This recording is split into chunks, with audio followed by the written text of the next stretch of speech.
Hey guys, thank you so much for having me. My name is Vickers. I'm with Pitchbook Data. Really just to give you some context on what Pitchbook is we're a premier provider for private market intelligence. And I think at the end of the day, what that really means is we're tracking the ecosystem of not only investors, of funds, of actual investments, and private companies. We're also tracking information on round by round information. So looking at valuations, we're looking at pre and post money valuation. And I think the applicability here for science is how do you commercialize this? How do you identify the appropriate investors? How do you identify the appropriate vehicle to capture this capital? Just to give you some context on what Pitchbook tracks, this is our global scope of coverage. So we're looking in North America around 500,000 deals. Typically, this is really the basis between 2000 and today. This is the entire life cycle of what we've been tracking. So a lot of transactions here in the EMEA. Now the rest of the world, a little bit less robust in this transaction set. We're also tracking the investors and the funds that are making these investments. And my purpose here today is really to identify ways to track this capital and show you global capital trends in terms of venture capital investment. Now I will say personally, this is my first time in Tartu, so thank you very much for having me. It took me about 24 hours to get here, and I've been here for about 36 hours. So really appreciate you all making it worthwhile for me. It's a beautiful place, although a little bit cold. Now, let's go ahead and jump into some of the things that I'll touch on today. We're a little bit short on time here. Some of the key themes. We've noticed total venture capital transactions. So the actual deals themselves have decreased since the year 2014. So deals in terms of seed and A are actually at their low for the last 5 years, making it more difficult to access this capital, more competitive for very early stage companies. Companies are bootstrapping for longer before receiving their first financing rounds. But the overall capital continues to increase in this space. As the asset class becomes more viable for institutional investors, we're seeing further allocations and commitments from large institutions, universities, endowments, etc. We're putting capital into the venture capital space they weren't previously. Now, what we're going to see also is there are higher valuations, not only in subsequent later rounds, but also in seed, A, angel rounds are coming in at their highest levels in history. The time between rounds is also decreasing. So between first financing and second financing, we're seeing a very truncated timetable, meaning that the acceleration of this financing has really picked up in the last 5 to 7 years. And lastly, the quality and the competition in these early stage companies is incredibly robust. There's a finite amount of venture capital, there's a finite amount of deals that take place every year, and if people are allocating larger sums to a smaller amount of companies, there's obviously some pretty robust competition. I think that's probably pretty evident. Anyone here in the audience, by a show of hands, has tried to raise capital for their business in the past 12 months? Anyone? Okay, that's a pretty good start. Anyone succeeded in raising capital in the past 12 months at this point? Congratulations, excellent. Let's go ahead and dive into some of the details on the global venture capital landscape and how that's affecting startups, how that's affecting future rounds for you. So what we've got here, really identifying the VC investments by series. And I've got here seed through Series E. I've omitted angel, it's a little bit opaque. But this is the global capital breakdown in terms of the deal count. As we can see, we peaked in 2015, and actually running through 2018, we're at our lowest deal total over the past 5 years. Now, interestingly enough, you can see here that anything Series B, C, and later, they're still seeing about the same amount of deals, as opposed to where between 2015, the peak of this timetable, and 2018, we went from just over 7,500 transactions for seed and A to below 5,500 transactions. So that's a decrease in deals of 30%, which leads to the question, is it more difficult today to capture capital for a business? That's really what we want to focus on. How are people commercializing ideas in the early stages? I think the answer to this, there's really no easy answer to is it more difficult to capture capital today. I think it still pertains to really what you're looking at as far as your technology and who you're targeting as investors. But what I will say is there are a couple of options in terms of grants, bootstrapping, that have prolonged the period prior to initial financing. That's really led to the decrease in both seed and A. Now, additionally, there is an issue of capital overhang. There's a significant amount of capital from institutional investors that have been put in place as the asset class becomes more viable. So with this additional capital, If I've got a $50 million fund, I can do 20 deals, no problem. If I have a $500 million fund, it's more difficult to efficiently allocate hundreds of deals, driving the actual initial price up higher in an attempt to mitigate risk. On the complete inverse of that, so we see the trajectory of the deal count decreasing. We see the total capital invested in venture from seed all the way through Series E increasing more than double over the past 5 years. So in 2014, we're looking at around $70 billion. Sorry, something in euros. I apologize, I speak in dollars. $70 billion in 2014, and last year was a banner year for venture capital investment across the board, all the way up to over 170 billion.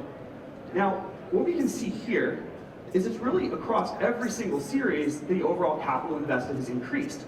So moving from less than $1 million for an initial seed round to over $1 million for an initial seed round is really indicative of higher valuations at the earliest portion of this investment cycle. Now, those metrics in terms of total capital invested, total deal count, I think they are helpful. I think they are interesting. But there are some other ways we can look at this, look at the velocity. We can look at the actual multiples. We can look at the escalation of what people are doing round by round. And I think that's really interesting. So right here, we're looking at what we consider a step-up valuation. So this is really the multiple between round 1, round 2, or round 3, round 4. So what we're identifying is, what's the multiple relative to your previous round? Now, our analysis team, at Pitchbook, we've got about 400 researchers and about 30 people on the analysis team. And they've really deduced that this multiple is going to continue to increase. So anticipation of additional rounds at higher valuations, I think, is pretty imminent here. Right now, in 2018, again, we didn't track December for this data set, we're looking at a 1.9 times multiple. Identifying if you raise $5 million, there's a fair anticipation you'll be close to $10 million for that next round. We've got the calculation there as well. So that's really just the valuation of current round divided by the valuation of their previous round. Another interesting metric that I think is very helpful to see, this is what we call the velocity of value creation. And this is kind of an interesting metric here. So this is actually removing some of the bias of later series, of early series, etc. We're focusing on the velocity of that. And really the velocity is calculated here, showing you the change in valuation. So if I move from $5 million to $15 million in 365 days, how much value am I creating every day? This actually negates any sort of irregularities in terms of deal sizes, things of that nature. And in 2018, we saw a significant uptick, and that's in millions, so that's $30,000, indicative that in the year 2018, we're seeing companies that are venture capital backed escalate in value at a median rate of $30,000 a day. That's pretty impressive, and certainly a high watermark. Again, there's just so much capital to deploy in the space. It's continuously deployed, so much capital that it really, I think, creates a bit of a barrier to entry for companies looking for very small amounts.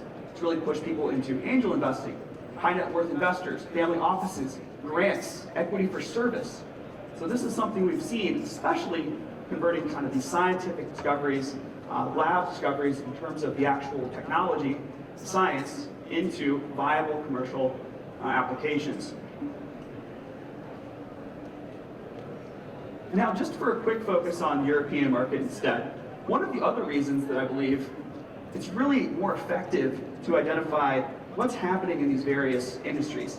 So it's obviously less labor intensive for me to run a software company than it would be, or capital intensive for a software company than it would be for something in 3D printing, something in advanced diagnostics, something that's going to be very hardware intensive, very capital intensive, very labor intensive.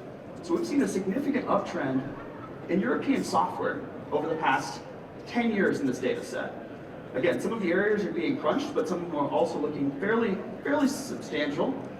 But we're seeing this nearly 50% of all companies receiving VC investment, and that's any series, angel through, it's really focused on software.